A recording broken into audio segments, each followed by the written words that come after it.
News at 5। Bharat में आज से रेल यात्रा महंगी हो गई है।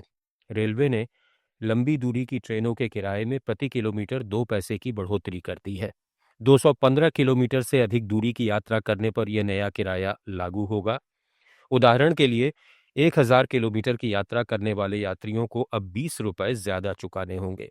जो यात्री 26 दिसंबर से पहले टिकट बुक कर चुके हैं उन पर कोई अतिरिक्त चार्ज नहीं लगेगा। वहीं 215 किलोमीटर से कम दूरी की यात्राओं और मंथली सीजन टिकट धारकों को राहत दी गई है। उनका किराया पहले जैसा ही रहेगा।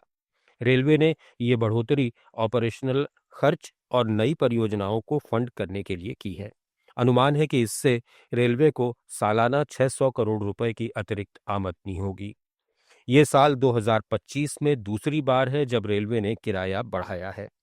पहले 1 जुलाई को नॉन एसी और एसी ट्रेनों के किराए में बढ़ोतरी हुई थी। छोटे रूट और लोकल ट्रेनों के यात्रियों को कोई बोझ नहीं पड़ेगा। News at 5।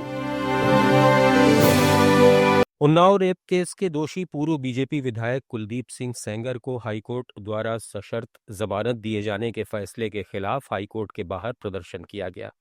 प्रदर्शनकारियों ने फैसले की कड़ी निंदा की और न्याय की मांग की। कांग्रेस नेता मुमताज पटेल ने कहा कि हाईकोर्ट ने तकनीकी आधार पर सेंगर को खुली छूट दी, इससे देश में गलत मिसाल बनी है। इससे पीड़िता परिवार और महिलाओं का भरोसा टूटता है। महिला अधिकार कार्यकर्ता योगिता भयाना ने कहा कि हम शांतिपूर्वक आए हैं ताकि हमारी बेटी के साथ हुई नाइंसाफी का न्याय हो। अगर न्याय नहीं मिला तो प्रदर्शन हमारा अधिकार है। पीड़िता के मां ने कहा कि सेंगर की जमानत रद्द होनी चाहिए। हम सुप्रीम कोर्ट जाएंगे। अगर न्याय नहीं मिला तो हम दूसरे देश चले जाएंगे। मेरे पति की हत्या करने वालों को तुरंत फांसी दी जानी चाहिए। आरोपी को मिल गई है तो इनकी बेल खारिज की जाए। यूपी सरकार, दिल्ली सरकार से हमारी यही मांग है। हम सुप्रीम कोर्ट का दरवाजा खटखटाएंगे। हमको यहाँ पे भरोसा हट गया हाई कोर्ट पे।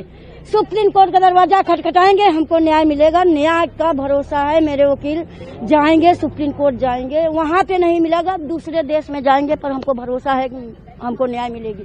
हमको न्याय मिलेगी। इनकी बेल कैंसिल होए और मेरे पति का जितने दोषी है सबको फांसी की सजा होना चाहिए। मुख्यमंत्री जी, योगी जी को, सबको एक खबर जा रही है, उनको सीधा फांसी होना चाहिए सबको। चाहे इधर जयपुर के चौमू कस्बे में शुक्रवार को तड़के बड़ा बवाल हो गया। मस्जिद के बाहर रेलिंग लगाने को लेकर हुए विवाद ने हिंसक रूप ले लिया।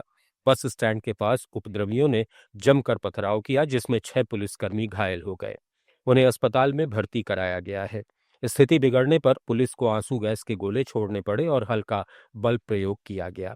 हालात काबू में करने के लिए 4 से ज्यादा थानों की पुलिस, आरएसी और स्पेशल टास्क फोर्स के 500 से अधिक जवान मौके पर तैनात किए गए।